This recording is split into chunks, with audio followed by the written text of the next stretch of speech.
You're watching The Experience, Comic Culture and Sales, streaming live daily to Facebook, YouTube, Twitch, and Twitter. Hey, what's up, everybody? It is Wednesday, November 16th. My name is Joey Galvez, and I have a special guest. We have Ambrosia. We gave her the night off, but we're going to be talking to Patrick Coyle here tonight. He is a creator of Bixby Grant. We're going to talk to him a little bit about that, but he's going to stick around the show and be our co-host tonight. Well, so we'll see him right after this.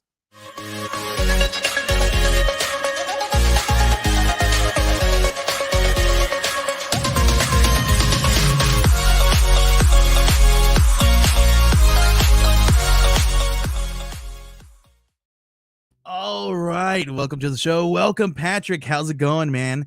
It's been a little bit of, we've been hanging out and talking to each other a lot lately because you got a campaign running right now on Kickstarter, right?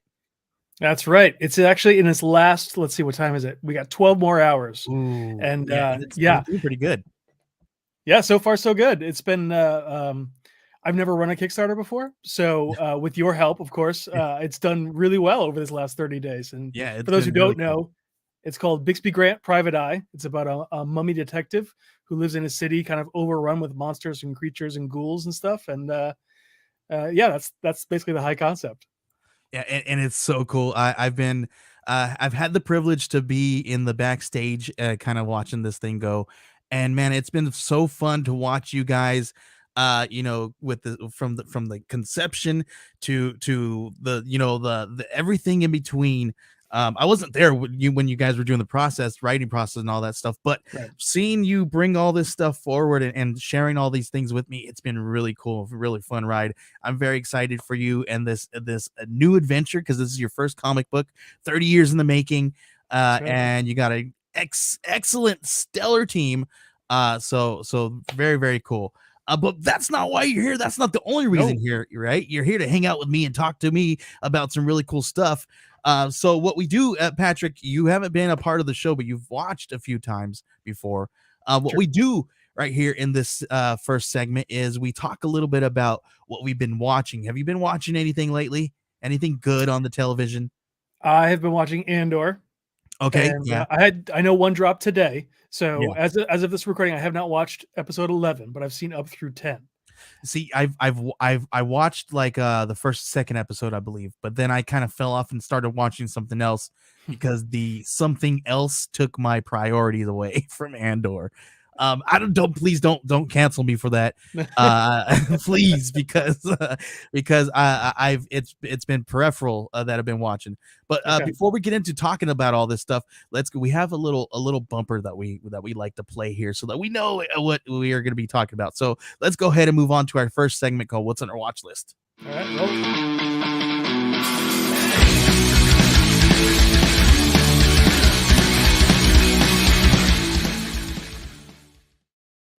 All right, Patrick, we did start talking a little bit about it before we moved on here. But so you're watching Andor. How's it going, Cool Gamer? I'm watching Peripheral right now. I don't know if you've been seeing that one. It's on, I believe it's on Prime. And it's a crazy thing. Like they use you get put into this AI body that like is in the future, and it's crazy, like that's how they communicate, and it's absolutely nuts. I think I'm 1 or 2 episodes behind, but it's absolutely crazy, and that one took up some of my time. All this voting stuff has been crazy here in Arizona, so that's been on the TV. So, and my wife's been like glued to it, so I haven't been able to watch any of my stuff. But man, it's been really cool. But talk to me a little bit about Andor without any spoilers, though. Yes, of course. Be very careful. I've been meaning to watch Peripheral. It's on the top. It's within my short list of next shows to watch. Andor has been a lot of fun in that this is no surprise. I think a lot of people have talked about this.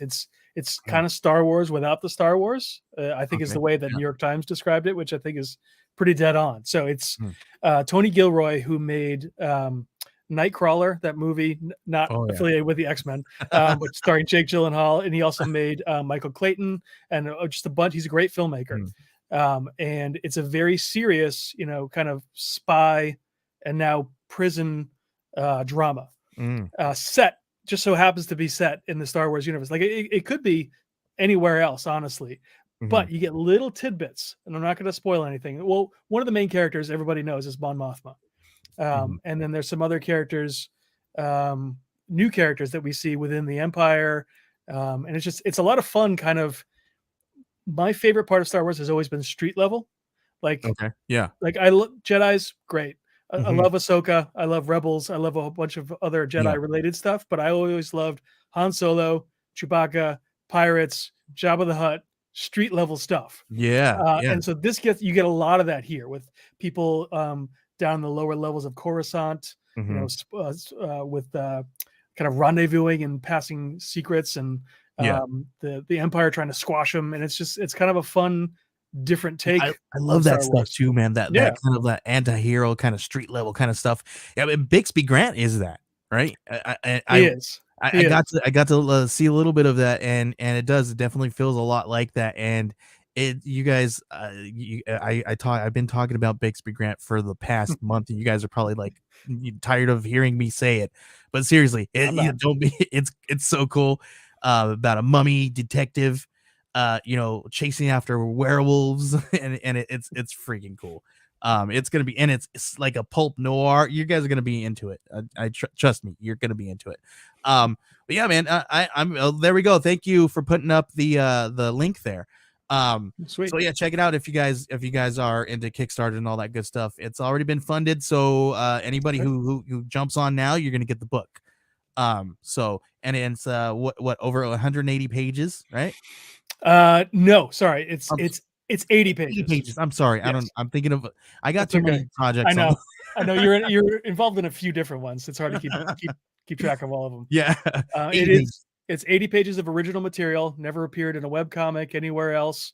It's the first collaboration between me and Gonzalo Martinez, the artist. And all new, brand new stuff.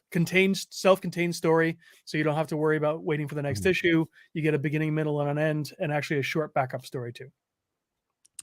Is there so I don't want to kind of abruptly move on, but I'm gonna abruptly move on. Yeah, absolutely. Wakanda Forever has happened last week, and we're not going to talk about any spoilers.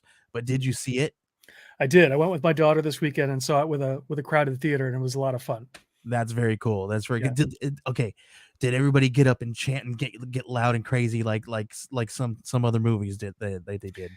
Not as much as I would have liked. Okay. There were a couple, applause points, but nobody like shouting Wakanda Forever. It's always fun when you go to those rowdy theaters, and you're like, all right, this crowd's gonna be pretty rowdy today. It's gonna be awesome. But I've been to somewhere it's like, come on guys, get loud with me. It's like, what's wrong with you? Yeah, no, this was like a midday showing, families. It wasn't like, I think if I had gone to the midnight show, there would have been a lot more of that. Nice. Yeah, I bet. Yeah. I have not seen it yet. Me and my son are planning on going very soon. I wanted to wait till the crowds die down a little bit. Sure.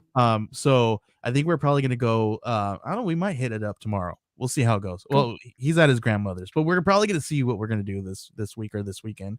But we're definitely gonna do it. I think we might be getting my wife into this, because out of nowhere the other day she wanted to watch Black Panther, the first one. So I'm just like, okay, she never wants to watch. Listen, she hates comic books, right? And I'm a big, huge comic book geek. Yeah. And so her saying, let's watch a comic book movie. I'm like, yes, let's do it. Let's go.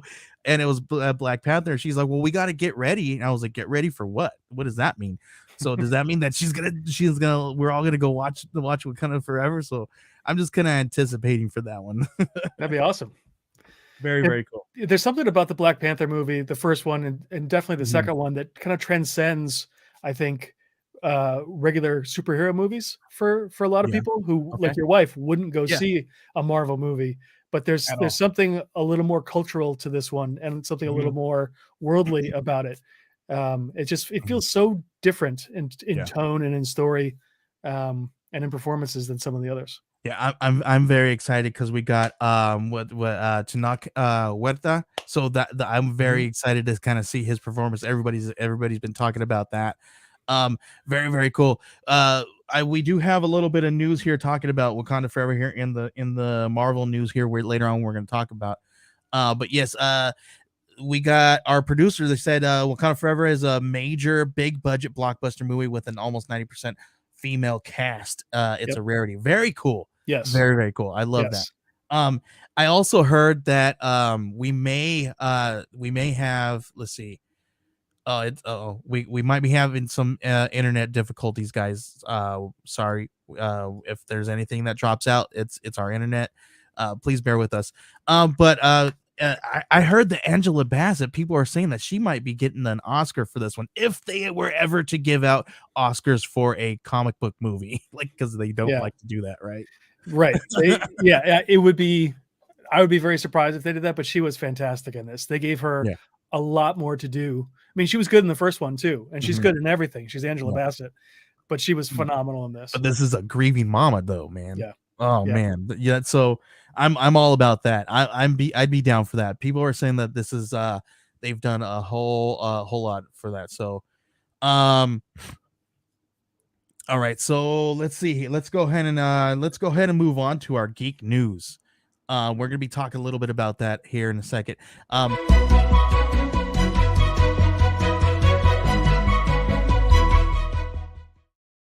Thank you guys. And sorry again, I'm going to reiterate this. We're having our producers having a little bit of internet issues. So if we are slow to get things going, just bear with us. Sorry about that.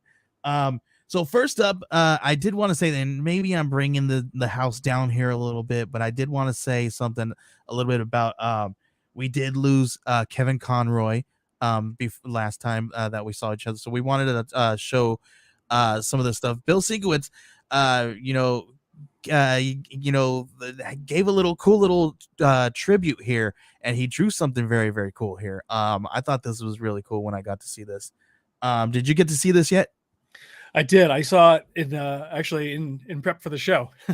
I had not seen it, but it's beautiful. It's fantastic. Yeah, it's very cool. I thought this was really cool. And man, I mean, it kind of stinks. Like, I know Batman, the animated series, was a huge influence on some of your writing. Is that correct? That's right. Actually, a lot of the tone of Bixby Grant is kind of taken from that. I mean, it's been around now for 30 years, and it influenced so many other series. There was the Superman follow-up and the Batman Beyond and Justice League. And Kevin Conroy has just been part of it the entire way. Like, when I read a Batman comic, he's the voice I hear for Batman. Oh yeah, definitely. I think that's for everybody, right? Yeah, I think so. Like that, the Batman the Animated Series and X-Men the Animated Series were the two cartoons that got me into comic books. Like, that was playing. I wanted to watch that every day after school, right? And then I was like, well, this is a comic book. I want to go check it out. There's comic books in the ice cream shop around the corner. I'm gonna go check it out. Sure. And that's where I got my first comic book. And everybody's heard this story before, and I'm gonna tell it again. My first comic book that I ever bought with my own money was it was X-Men Volume 2, number 1, the connecting covers, the Jim Lee covers. Sure. So I've had those, and the one that I had was the one with the fold out, right? Okay, yeah. And so that I bought that for the first time in like the 90s. It was maybe like 2 or 3 years after it came out, and it was still on the rack in the ice cream shop. Nice. And yeah, very cool. I bought it off of a spinner rack, like, very, very cool. And then years later, I was like, I have to find this book. Where's this book? I couldn't remember what book it was because I was just a kid. I didn't know all the volume 1 and issue 2, all that stuff, right? So as an adult, I went back and found them all, and I have them all framed, even the connecting cover. I have all connecting covers, and then the one with the fold out as well. Nice. I'm still trying to find a way to make enough money to get the Mexico releases. those are way expensive. Yeah, no doubt. Yeah, it's crazy, and it's just because there's a color change, and it was very cool. But that was my first comic book, and it was all because of Batman the Animated Series and X-Men. Sure. And the reason why I got that one was because I was really into X-Men at that point, really into Batman too. So much that I went and I had a buddy who asked me to be a part of a Batman podcast. We were about I did about 20 something episodes with him. Cool. So it was really fun. So it's a huge influence. And when I heard this, it was really, really sad day, but it kind of stinks, but Yeah. In order to just kind of celebrate him instead of mourning him, I definitely I got my Batman over here, my Batman Funko Pop always nearby, and I definitely hear Conroy's voice every single time that I see it. So For sure. very cool. DC's James Gunn and Peter Safran, they're close to their end of their what they are going to be outlining for the franchise. This one's pretty cool because this one is going to give us a roadmap to what they're going to be doing, right? But this is some really cool stuff because they're talking about the one thing that they said in the article is that they're gonna drive the hell out of DC. That makes me wonder, what are they saying? Are they giving us a play on words? What do you think they're saying? Because they're saying there's not going to be 4 Batman. Right. There's not going to be all the stuff that we've been getting.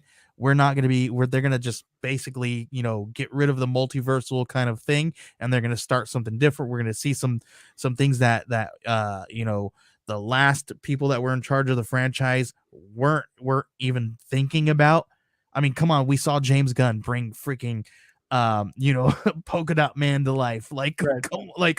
What the heck are they gonna do? What do you think they're gonna do, man?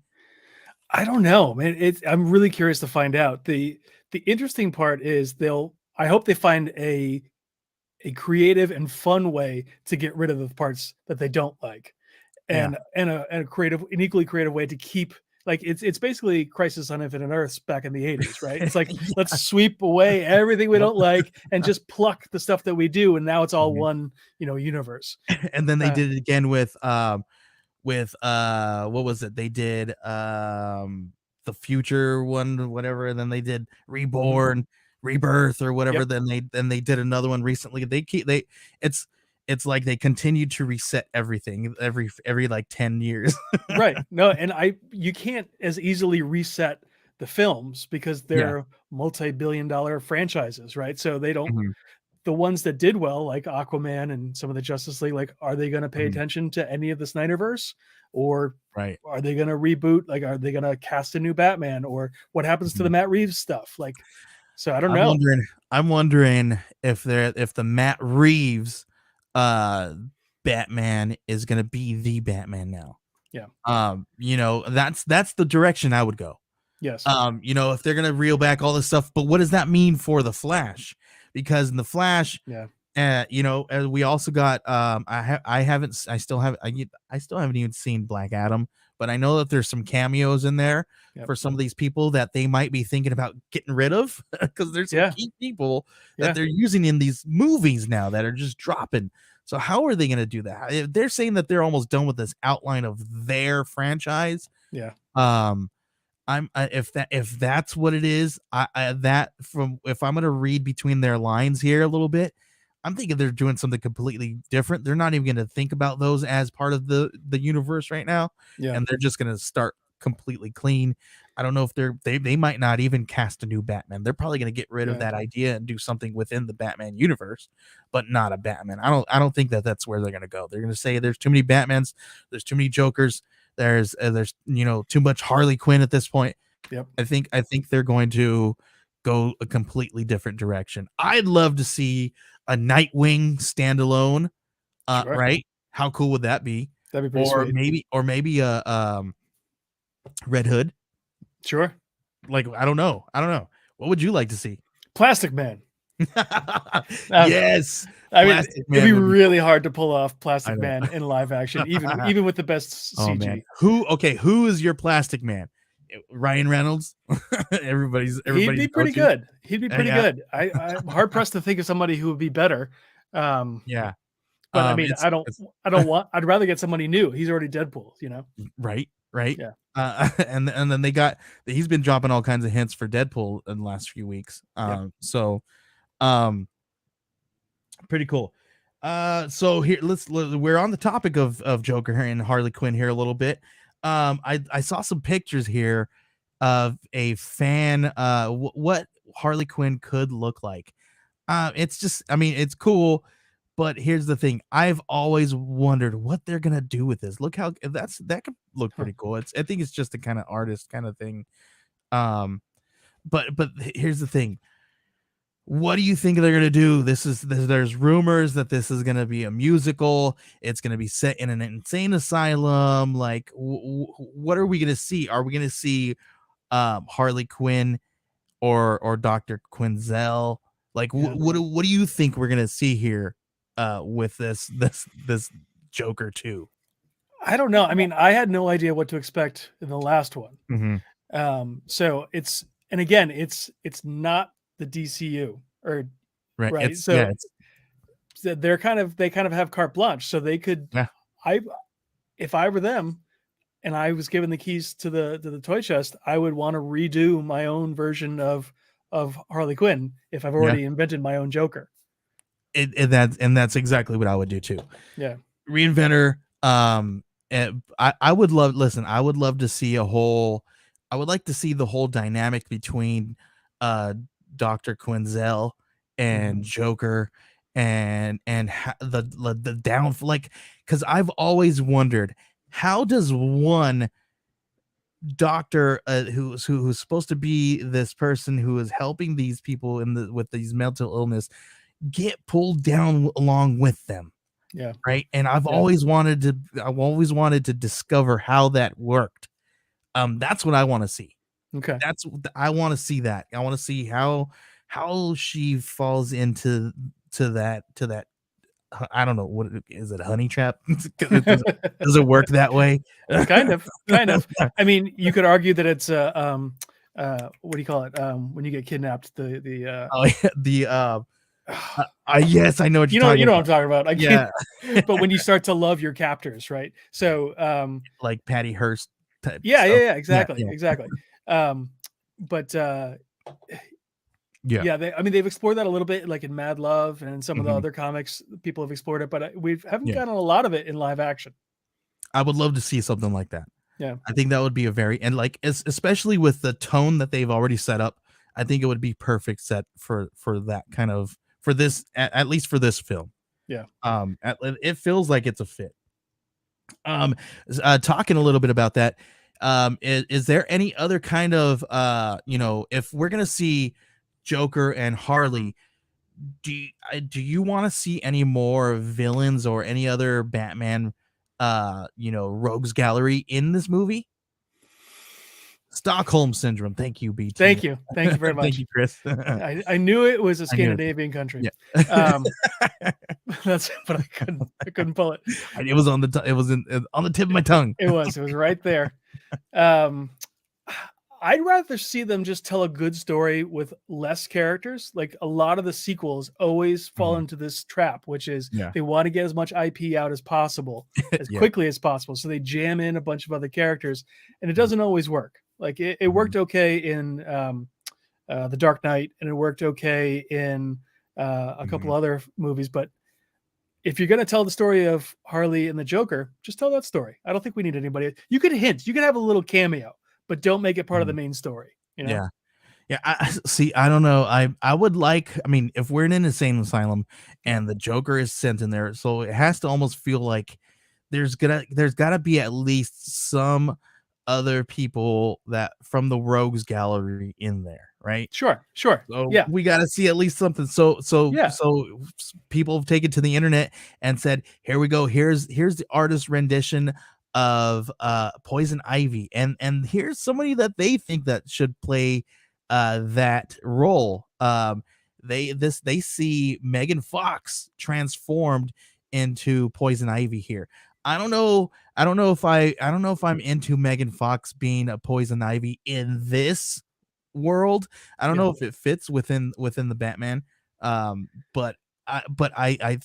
Maybe I'd like to see a Poison Ivy, maybe, somebody who's lost their mind a little bit, or maybe maybe a Mad Hatter, or Sure. what's the guy's name? Who's the guy, the dude with the freaking puppet Oh, the ventriloquist. ventriloquist. I love the ventriloquist. Maybe the ventriloquist is in Yeah. there, and he feels like he's going nuts because he doesn't have his puppet. Hey, dummy. He still Yes, hears the dummy. voice. Yeah, he still hears the voice. I was like, oh man, like they have an episode of that on the animated series? They did. So, yeah, when he gets out and then he still hears the voice talking to him. Yeah. So I would love to see something like that. Like they could do so much cool stuff. You know what I mean? Like all Totally. kinds of good stuff. But I don't think I would like to see Megan Fox as Poison Ivy.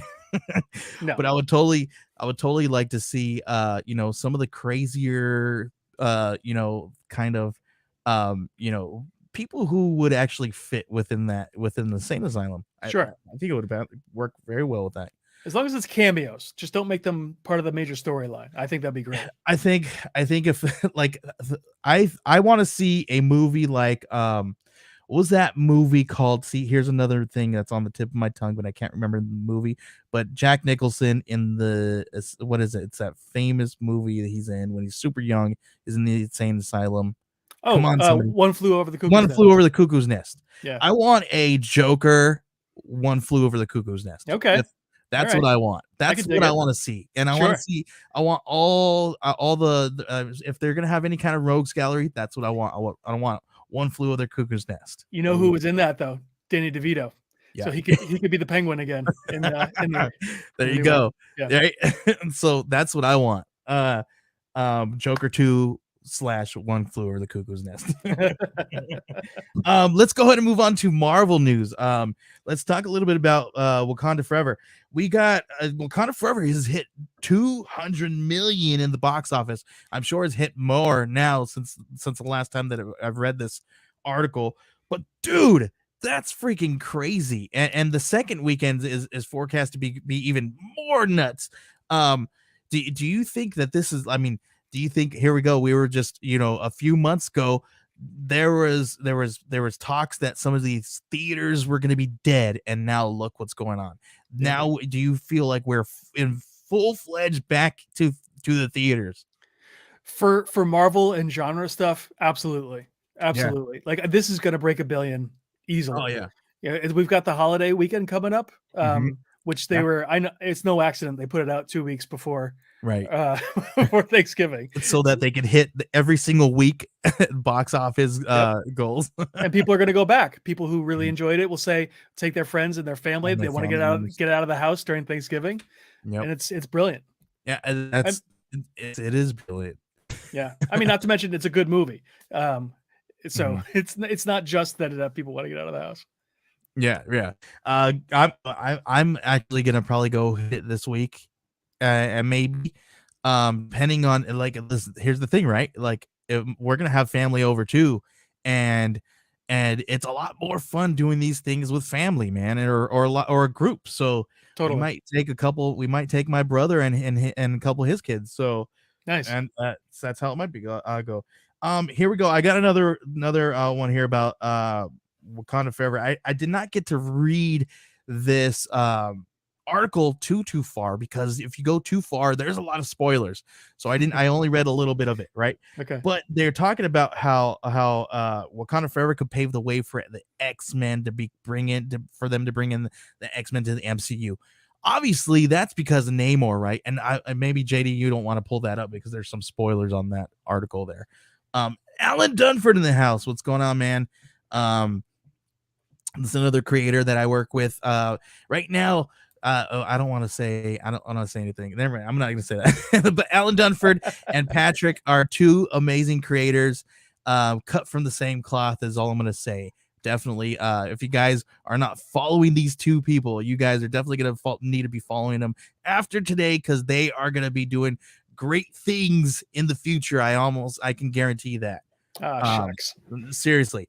But this one, obviously is going to be paving the way because of Namor. Namor is obviously the first mutant, right? Yep. So I haven't seen it. So without saying a lot of spoilers or giving anything, how do you feel that this is going to be paving the way to bring the X-Men into the MCU? I mean, I think it's pretty much what you said. So the whole Namor thing, it's really just a a very small seed that they plant in this movie. They don't make a big thing out of it, and I'm not going to spoil anything. I love that. But it's, I've always felt like the Namor being the first mutant has always been kind of controversial, and I've never been a huge fan of it, personally. But I mean, it's also, I'm fine with it. I don't like, there's no fanboy rage. It's just, it is what it is, and there's not much I can do about it. But because he was already like part of the Defenders, he was already affiliated with the Fantastic Four more as a villain. He was with the Avengers for a long time. Like, he doesn't need to be an X-Men too. But I mean, Wolverine did a lot of the same thing though, right? He was part of the Avengers, X-Men. It's true, but they did that to sell books, though. Namor's never really been one who's going to be pushing a lot of extra copies out the door. But that said, I think that it does. You get a little seed that's going to probably grow from here. And well, I don't want to say anything else. I love that. I love just saying that right now, right there is perfect, because I've been on the other side of the thing. I've loved that Namor was the first mutant. Okay. Maybe the comics, you're just like, wait, how? Okay, wait. Okay. Well, did you guys just make him like, okay, I get some of the controversy. I get how people are like, okay, well, not really.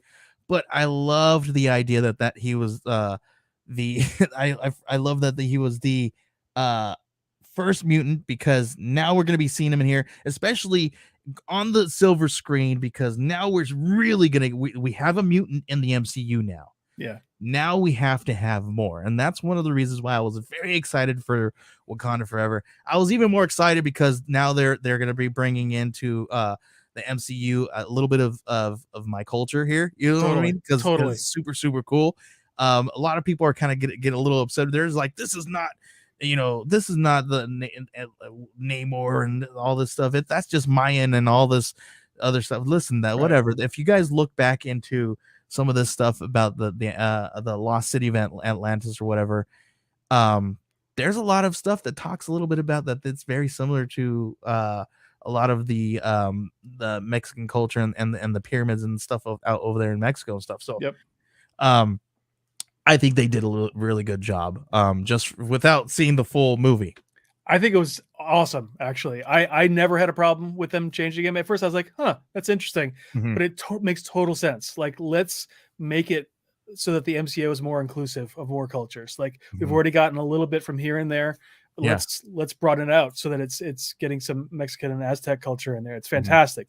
I'm all about it. I do not have a problem with them switching it from Atlantis. I mean, yeah, it's not ruining my childhood. It's not the Namor I grew up with, but I think it's a nice way to kind of retcon it or change it to fit a more modern audience. Yeah. See, this is I've never been that person that's like, that is not the Batman of my dreams, right? Like, it's never been like, I'm like, oh, cool. What are they gonna do with Batman, right? Right. Like, well, there's been some really cool stuff that we've seen people do with Batman, or seen people do with other IP, and it's like, cool, let's do something fresh, something new. I don't want to see my comic book just plastered up on the screen exactly the way it was. I can just read my comics, right? And just have my own headcanon. The way it'll play out the way I want it in my own head, right? I'd rather see somebody else's, how it played out in their head on there and be like, whoa, that was cool. So I'm all about that, but yeah, so that's cool. In the comic books, I don't know if you've been following some of the stuff that's been going on with Monica Rambeau. So in the comic books, they've been calling her what Spectrum and all this other stuff, right? Mrs. Captain Marvel, all that stuff. So in the MCU, they've been we got dropped some bombs the other like a few months back where they said that they were going to call her Photon. Looks like they're going to be changing it to Photon in the comic books as well, because they just dropped a comic book this week talking about they were introducing some of the people, and she was there, Monica Rambeau, and they said Photon. So in the comic books for so long she's been known as Spectrum and all this stuff, but now they're actually changing it to the MCU name. What do you think about that? And how they're bringing some of this stuff from the MCU into the comic books? Well, actually, so the reason, well, I don't know how they decided to use it in the movies, but when I was a kid, she was Captain Marvel, right? She was Mhm. the leader of the Yeah. Avengers for a while. And then when they brought back Captain Marvel before before the female Captain Marvel, Carol Danvers, they Yeah. brought back the Marvel's son for a little while, and he was Captain Okay. Marvel. And at that point, she became Photon. So Yeah. that was in the early 90s. So Yeah. I didn't know she had changed her name, and when I saw this article, I was like, "Huh, I always thought she was Photon." Yeah. That's what I thought too. So I mean, a lot of writers didn't know what to do with her over the years. I thought that Mhm. Roger Stern did a great job with her in the Yeah. 80s, early 90s, and she was great in Next Wave. And certain writers know how to use her, Mhm. but she bounced around, and people, it was one of those characters that kind of slipped through the cracks a lot. And Yeah. I'm glad that because of the movies, they're giving her a more solid identity. So I Mhm. think that's good. Yeah. I'm right there with you. And when I read this too, I was like, wait, wasn't she always Photon? Like, I'm glad that they kept it Photon Yeah. because I don't think I like Spectrum. I mean, I understand why they call it Spectrum, but it's Yeah. still strange. Right. Very, very. So we got that, and then that's all the news we have. But I do have this one thing. Are you a Funko collector? I do not collect Funko, but I think they're awesome. They're so cool. I've got a handful full of them. We like to collect them. My boys really like them, right? And I've got 3 boys, and they really love these Funkos. One that I'm really excited about is that we get this freaking huge Sentinel Funko with a little tiny Wolverine. Awesome. But I've been noticing that they've been making these really big Funko Pops lately. Yeah. And I really want one so bad just so I can have it back there. Sure. And look cool on camera, but it's just because it's so huge. Right? These little ones you can't really see very well on camera, right? But if I had that big huge one, that would be so cool. So I'm just like, every time I see these pop up, like I'm like, I have to put that up there. Maybe it's because I'm hoping that my wife downstairs is watching and she's like, all right, I see what he wants for Christmas now. But yeah, I'm all about this, man. It's really cool. What fun thing that is not comic books that you do collect? Is there anything like that you have? It's not comics. That I mean, like more like a collectible, but could Yeah, be. Well, yeah. so I've got this. Where is it? Right here. This I think this is Mondo Modoc Tiki. Oh yeah, I see back what here, it is now. which is pretty cool. I've got this Homer. Wait, sorry, I'm not good at my Homer Simpson wind up tin toy That's back here. awesome. I do have oh, you know what? Is this Funko? No, there's a tiny little Batman. Whoops, over this shoulder, right back. Oh, I see. Here. Yeah. He's hiding back Look, there. it's the little ones. Yeah, I don't think they're Funko, but I know which one those are. You know what I have the most of though? I think is Lego sets. So I've got a ton of Marvel and Star Wars Lego sets. That's awesome. Yeah. Ambrosia, our my co-host. She's a huge Lego collector. Nice. She like her and her husband. They get those big, huge ones. Nice. Like he's got. There was one year, I think it was like during Christmas last year. His work gifted them this big, huge Lego set, and I was just like, oh my gosh, I was so jealous. Sweet. I think it was a Razor Crest or something. That big, huge one. Oh, nice. It was so cool.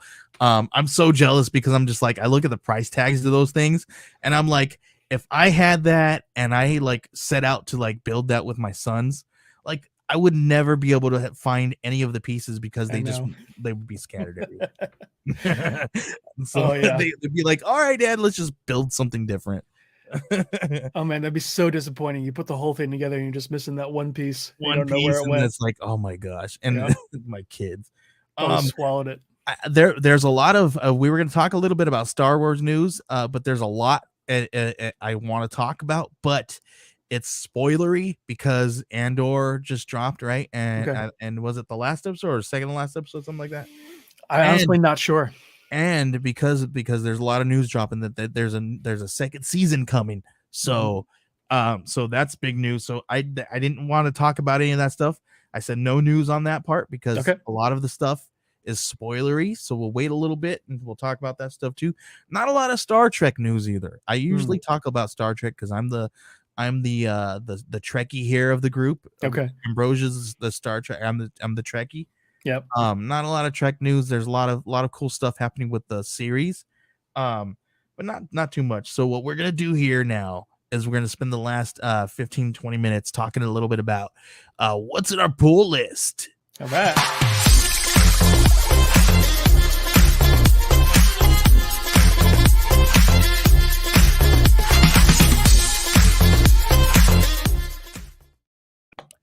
All right, everybody. This is part of the show where we talk about what's in our pull list, whether we are liking it, reading it, or it's been on our pile for a long time. I know, Patrick, you got a big pile of to read books over there, right? I do. Yeah, it's out of control actually. Like I have a pull list, at my local comic shop, and I go in like every 3 months or so and pick up a stack, about this big. Oh my gosh. And then I put it on top of the stack I already have. So it's so backed up. That's funny. Yeah. I used to listen. I was really bad with my pull list. I would pick it up like every week, right? But my pull list turned into like a $200 a week, like pull list. Like there was one time, seriously, my wife was like, are you really? I hope she's not listening down to this, because I don't want to bring this back up, because there was literally 1 month where every week I spent like $200 on comic books. I said, okay, that month I'm glad that month's over. But I was working 3 jobs. Okay. And the bills were getting paid, and one job was literally paying for my comic books. So leave me alone. Okay. I made it work, guys. All right. So I went and started. Listen, I took on a dishwashing job just to pay for my comic books. Hey, you made it work. Right. Dude, I looking at this list here. I really like this cover, this Nightwing cover. That's a pretty cool cover. I don't think I'm gonna read it though, because I'm very behind. They're almost on 100 here. Holy crap, the 100. That's unbelievable. That is freaking awesome. World's Finest. I know that there's some of those are doing really good. Something is Killing the Children. That has been on my list for the longest time. I have like the first and second issue. Yep. They're on 26 now, man. I've been falling off on reading this. I've been trade waiting on this, and I've read the first 3 trades. 3, is that right? Yeah, and it's holy crap, awesome. 3 trades already. It's really, really good. I actually bought the library edition, and it's beautiful, and it's really great. That's so cool. Yeah, this was a really cool book when it came out. Dude, there's so many X-Men titles, like all this stuff, but this one looks pretty cool looking. I'd be down to read that one too. I'm really interested in reading this one, Batman One Bad Day, Mr. Freeze, number 1. Yep. I know this is from the is this from let's see, let's open it up. Let's look at it, because I don't know if it's Sean Murphy, right? Sean Murphy? No, it's Mateo Scalera. No, okay. Yep. It looks a lot like his style. It does. And his in fact, Mateo Scalera has been doing some of the White Knight miniseries that Sean Murphy's writing. So their styles are very similar, and I love all of it. Yeah. I'm really looking forward to reading this. Very cool. When I saw this, I was like, yep, I'm down. Look at these variant covers though. Yeah, those are dope. Pretty sick. Those are really cool. Ooh, that one's so cool. I love Mr. Freeze. Mr. Freeze is probably one of my favorite Batman villains. Very cool. We got a ton of people on this book. Ton of people. A lot of really cool names though. Yeah. Tons of great stuff. I'm down to read this. Let's read what this one's about. Going back to the Dark Knight's early days in Gotham City, Batman and Robin, Dick Grayson, face down the coldest winter Gotham City has ever seen. A winter so cold that Mr. Freeze, Victor Fries. No, yeah, I always hated that. No longer. I hated that name. No longer needs his containment suit to survive. He is in an element where he can thrive. Robin emphasizes with Mr. Freeze All Freeze wants to do is save his wife Nora, like always. But Batman warns Robin not to give his empathy to Victor Freeze. He's a man who's decided. I can't even read tonight. Decided his own fate along. This is a long It is. synopsis. It really is. A long time ago, and he deserves none of our warmth and winter. He will this winter, and he will show his true wickedness and power. Are you kidding me? That was a long. I don't think That was a mouthful. that was a lot. Yeah, I think we could have written that a little bit better.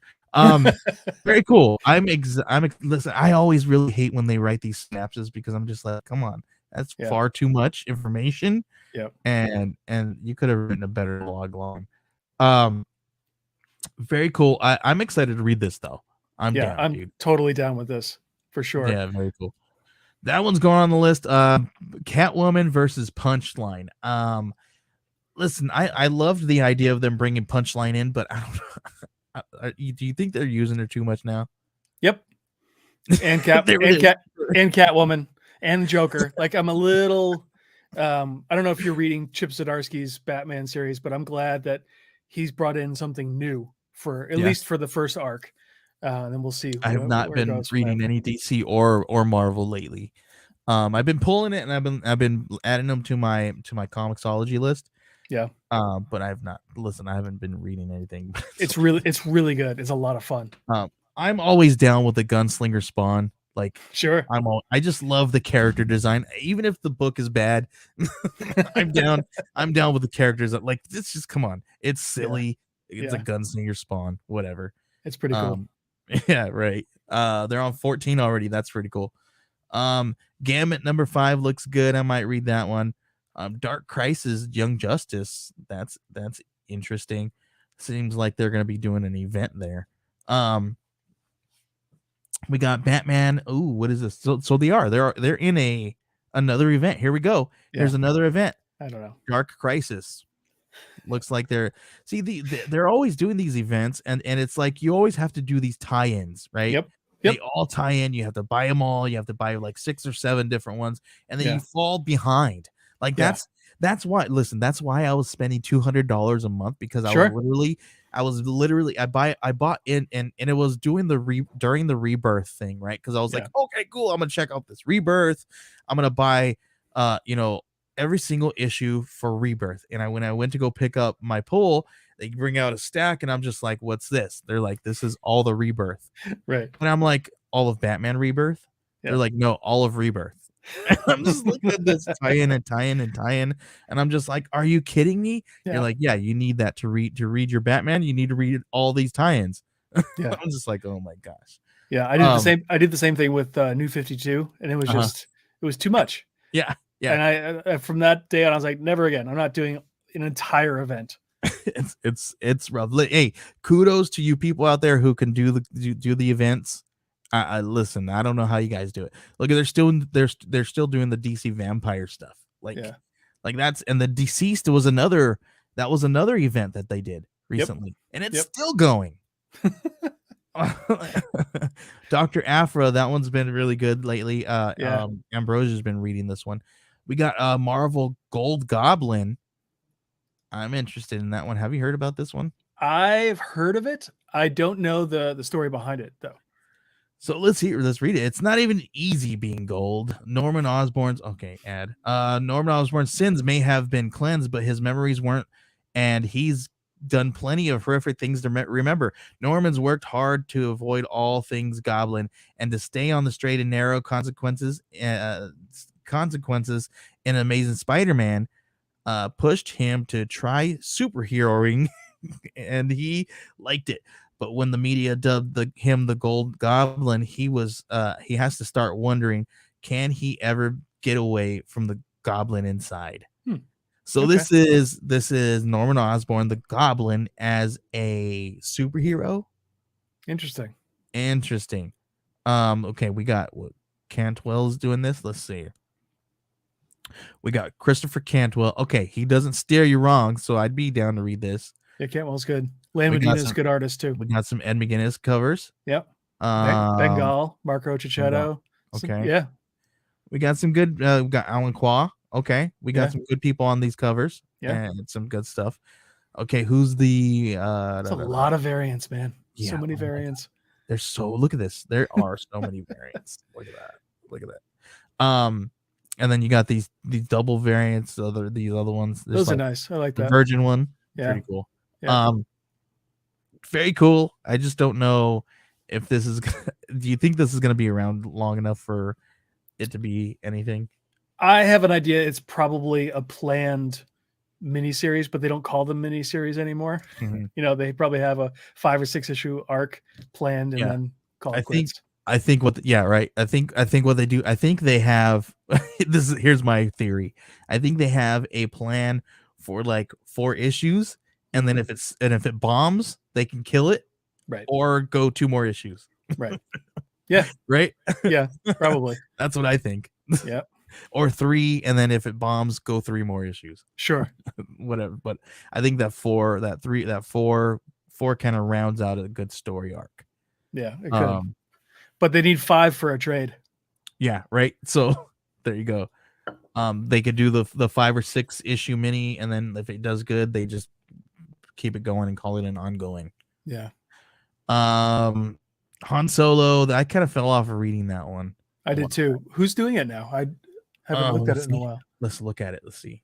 The cover's kind of cool. Who's on the covers? I mean, who's on the title here? We got Mark Guggenheim. Mark Guggenheim. Yep. Okay. And Paul Fry, Alex Sinclair, Paul Fry, Phil okay, Noto. we got some good people. Ferry. That's some good, some really good stuff. Good people on here. So, but I fell off, so I need to get back on that one. I might give it a try, another shot. Heck yeah. Black Adam, that one looks good. That's a really cool cover. It's you know what it reminds me of like a Misfits cover or Misfits. It does. I don't know why. Like maybe like Glenn Danzig. I could totally see that. Yeah. Walking Dead. Oh my gosh, they're still doing that. They're bringing that one back, coloring it this time. Of course, because they could sell it more. Right. Blade Vampire Nation #1. From the pages of the Avengers. Let's see. Let's read this one. Because I'm always down for a Blade story here. Sure. Deep dive into Dracula's new kingdom as established in Avengers. Here we go, another tie-in or a spin-off from a thing. So we go. Starring Blade, the sheriff of Vampire Nation, an assassination threatens to unravel the fledgling country and spread chaos throughout the world. But is getting rid of the nation full of bloodsuckers really all that bad of an idea? Blade himself isn't too sure. Okay, so we got to read Earth's Mightiest Heroes, Avengers. Okay. Well, so it kind of I read the first like 20 or 30 of Jason Aaron's run on the Avengers. Okay. And that kind of set up the world that this takes place in. It was kind of fun actually. So Blade became an Avenger, which I thought was interesting and different. Yeah. But then they created this, I think in Russia, created basically a sovereign entity or nation for vampires. For the vampires. When Dracula was living there, and it was like a whole storyline. So this I didn't know that he was now living there. So this must be an extension of that long storyline. And he's the sheriff of the Vampire Nation. Yeah. Now, so and it looks like, and I love it that they used the Wesley Snipes as reference material for the cover here. It looks a lot like Wesley Snipes. It does. Yeah. This is a really cool cover. I was not in until you started telling me that that storyline was actually pretty cool. Yeah. So I might go back. I don't know. That's a lot. I might go back and read it. But this is, again, here we go, right? Here's the thing. Some of these events are really good, but when you have all these tie-ins and these spin-offs and all these other things, it's like you have to, in order to read the spin-off, you have to know the story over here. I bet you could read this without having read the backstory. I bet you the catch-up page there in the front, the summary page that they do is probably enough for you. Yeah, probably. Still looking through here. So we got a new Star Wars Hidden Empire. That one's definitely going to be going on my list just because it's a new number one. Stargirl Lost Children. Nope. Just kidding. It looks cool. It looks good. I don't know if I'm going to put it on my list though. Yeah, I haven't read a Stargirl since Jeff Johns wrote it, which is like 22 years ago. Oh wow. Demon Wars, they have a Peach Momoko doing her own that's really nice. There. Looks really cool. Let's see, Murder World Avengers #1. Oh, that one might be cool.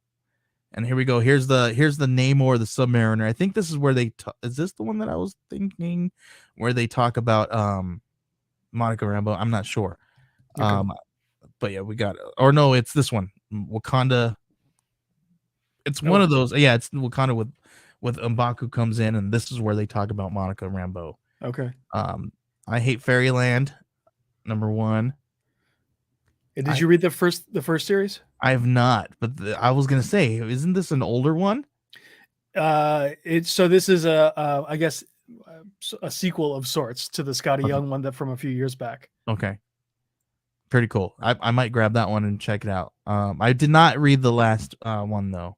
Okay. I read it quite a while ago, so I don't remember all the details, but it was a lot of fun. Very cool. There's a lot of good stuff coming out this week. Chroma #1. Red Sonja. Let's see. Samurai Dog. We got a young Hellboy. Assault on Cats. Have you been reading this one? I have. It's a fun series. I think Craig Rousseau was doing, or is this a new one? Yep, he's Craig Rousseau has been crushing the art, and the story is a lot of fun too. All right. And I'm a sucker for Lobster Johnson. So like Hellboy, Lobster Johnson, The Shadow, all those pulp heroes really went into Bixby Grant for me. It's kind of, I love that noir, horror kind of angle. So yeah. I'll be picking that up for sure. And definitely Mike Mignola is on this one too. So very cool. Yeah. Yep. And I've got my Hellboy over here. I don't know if you've seen this one. Nice. Yeah, I've got that as well. Very nice. Let's see. I'm definitely going to read that one. I need to check that one out. What is the West of Sundown? That one's still going. Isn't that? Was that one delayed for a little while? It feels like they haven't. It's been out for a while, but it's only on 6. Honestly, I don't know. I think you're probably right though. I feel like that one's been delayed like a lot. It does feel like it's been around for a while. We got She Bites #2 from Scout. That was really cool. The first issue was really cool. Chicken Devils #2. The first one, I didn't get to read the first one. I think I got it in my pulls somewhere in my Dropbox somewhere. I gotta read it. I haven't read it. Aftershock sends them sometimes. Frankenstein New World. That one looked really good. I'm reading that. That's pretty good. Are you reading that one? Yeah, that's fun. If you like the Hellboy horrorverse, it's if you like any of the related ones, like the they did I can't remember the name of it, but they did the Vampire Hunter. They've done a whole bunch of like peripheral characters. This feels very much in line with the rest of those books. If you like the Mignolaverse, you'll dig this. Heck yeah. I'm down with that. Yeah. Rogue State #1 from Black Mask. I don't know what that is, but I might check that one out. Cool cover. Excuse me. Sheena. Yeah, I'm not picking up Sheena. Definitely grab this one. The Vineyard, #3. This one is from a friend of mine, a friend of the show, Brian Hawkins. This one's very, very cool. Really great people. I work with them closely. This one's been a really good one that's coming out. Obviously, the Vineyard, about a wine vineyard. I don't want to give too much away, but let's read this one. Maranatha is caught off guard by the second sacrifice's identity, which causes her to lash out and question just how much more she could take of her family's murderous obedience to Dionysus. Meanwhile, siblings Sophia and Adonis face off about the extremism of their father's belief, and Callum gets in between.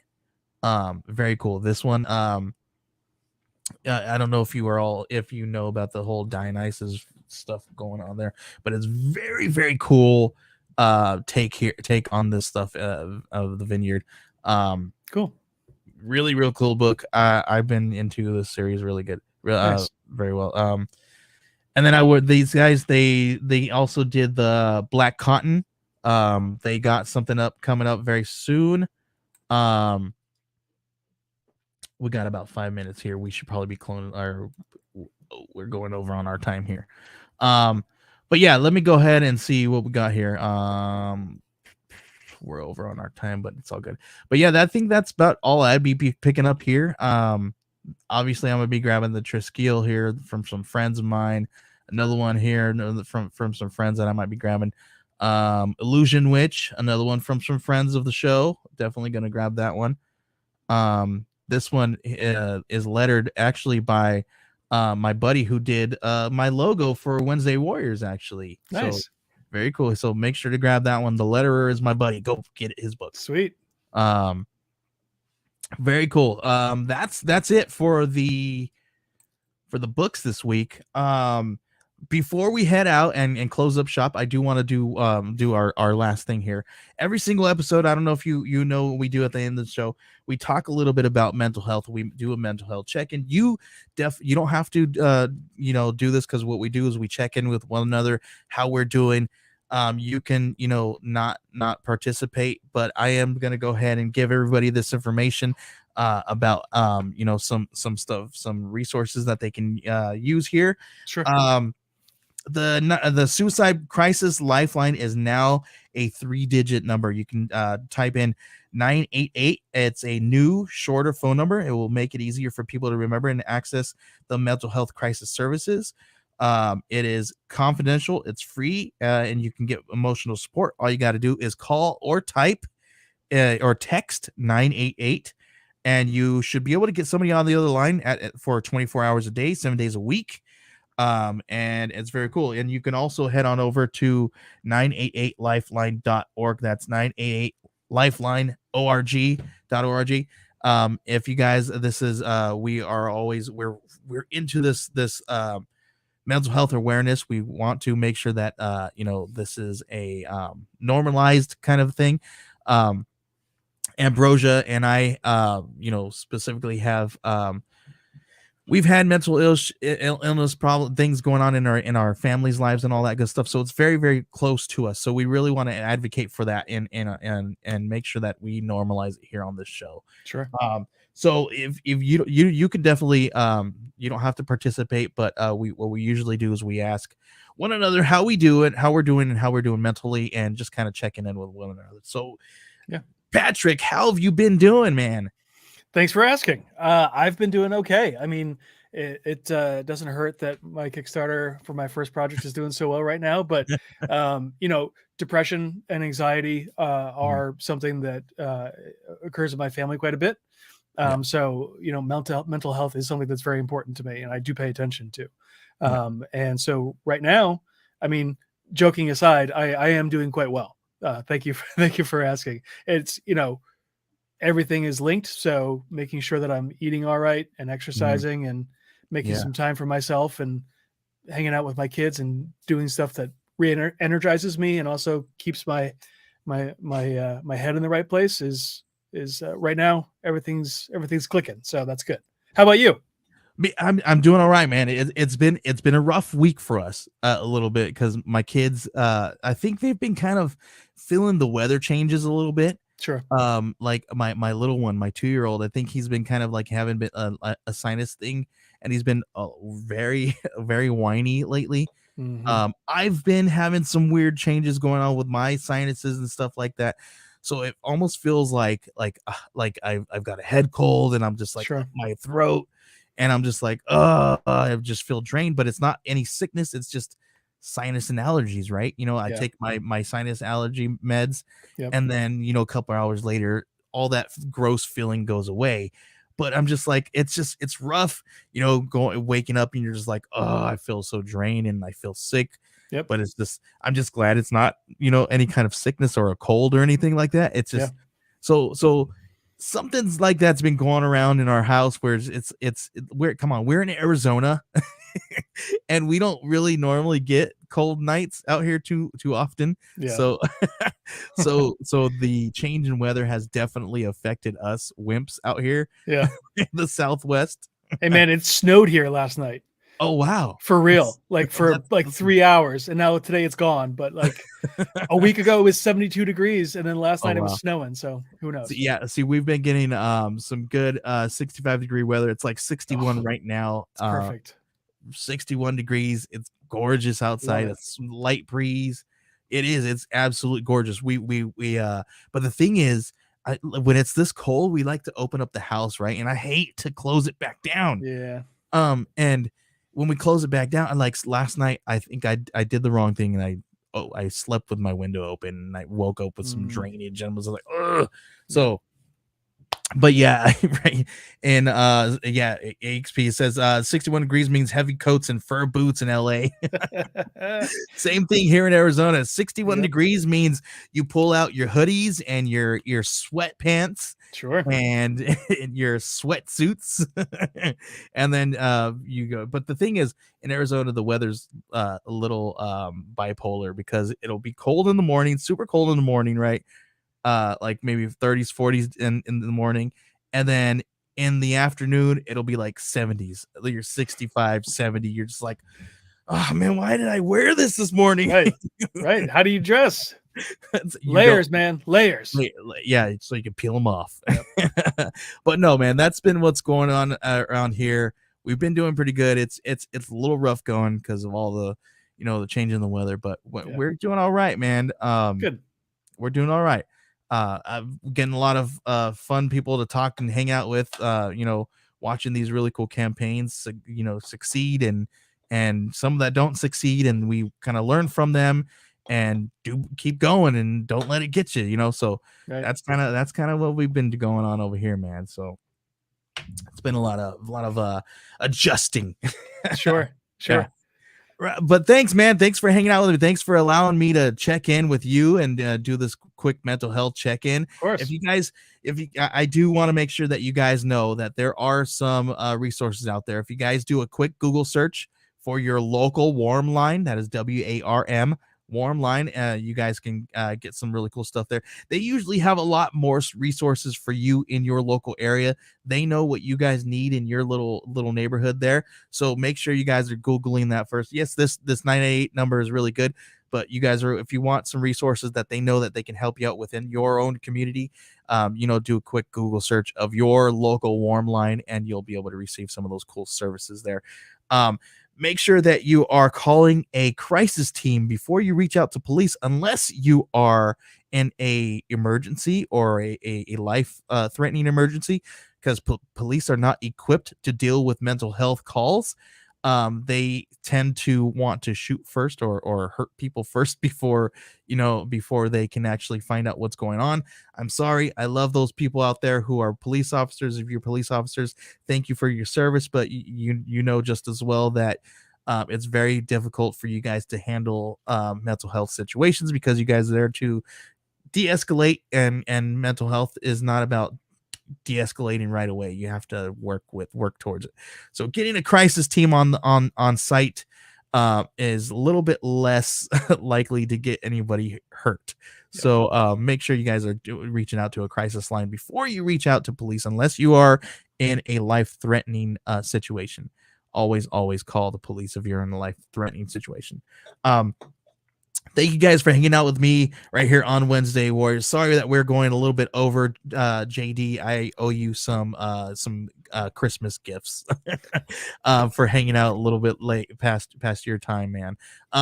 Thank you guys for hanging out with me. Thank you for hanging out. He said he wants a Christmas beer. I'll get you a Christmas beer. You do that. Patrick, thanks for hanging out with me, taking the place of Ambrosia. It's been a pleasure hanging out with you. Can you please let everybody know where they can find you on social media, please? Yes. So I am at Patrick Coyle 71 on Twitter. If you're still on Twitter, I know a lot of people are jumping. I'm on Facebook at Patrick Makes Comics.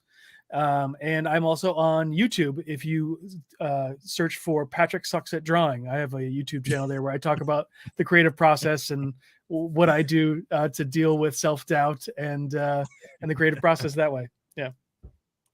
Well, right now I know you're not self-doubting your anything, because your campaign is hitting $11,137 right now as we speak. Almost 293 backers, 9 hours to go.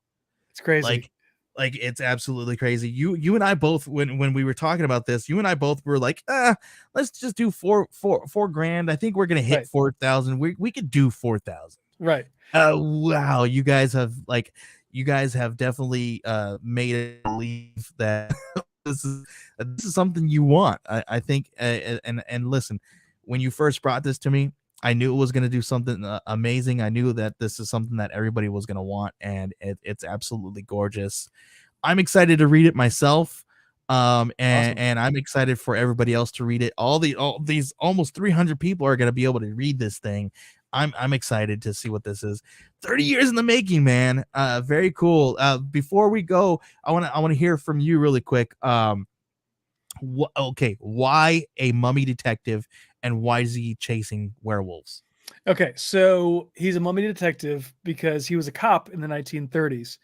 He busted up a museum heist that had a pharaoh on display and unleashed the curse of the pharaoh and became a living mummy. So he couldn't pass the police exam anymore because he's technically dead. So he became a private eye, and now he's been alive for almost 100 years. Wow. And everyone he's known or loved is dead and gone, and now he's just a miserable old coot who just wants to be left alone, but people won't leave him alone. So to keep the lights on, he still takes cases, and he's basically fighting and chasing a werewolf because he's been hired by his client whose husband has gone missing right before a full moon. And in Harbor City, where he lives, that's a big deal because there's a large werewolf population there. So she's worried about her husband's life, fearful for his life. So that's the basic setup. And then I'm not going to say too much else because I don't want to ruin it. But there's a lot. If you like two-fisted hoo-ha action and werewolves, monsters, detective stories, noir, Batman the Animated Series, Hellboy, any of that kind of stuff, you'll probably dig this. I got one other question. Yeah. It's been 100 years since he unleashed that curse. Has he tried to go back and test the police exam? Like, I mean, like they've had to make changes, right, to allow undead people.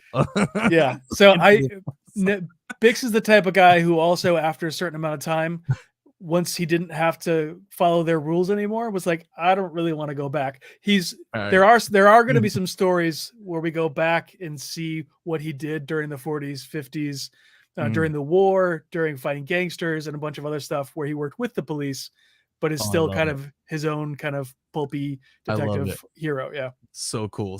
I'm excited. That sounds a lot of cool. Like I'm going to hound you to get me a short story where he just goes back and tries again and he fails and he fails again. Maybe I can get an 8-pager out of you to do that. We'll talk offline. All right, thanks again for hanging out. Thanks for having me. Yeah, thank you for hanging out, man. Thank you guys for hanging out, and Ambrosia will be back next week, I promise. Thank you guys. You guys can find me at Joey Galvez 1984 on Twitter, possibly somewhere else. We'll see if it goes away. If it goes away, I'll let you guys know where you can find me again. But you can always find me on Facebook. You can always find me on Instagram. You can just do a quick Google search for the Geek Collective, and I'll be there too. You can find me there. What we do some cool stuff. We have podcasts. We have public relations. If you guys are running a campaign, we'll help you out. Just ask Patrick here. We helped him out, and he's got a great campaign. Yep.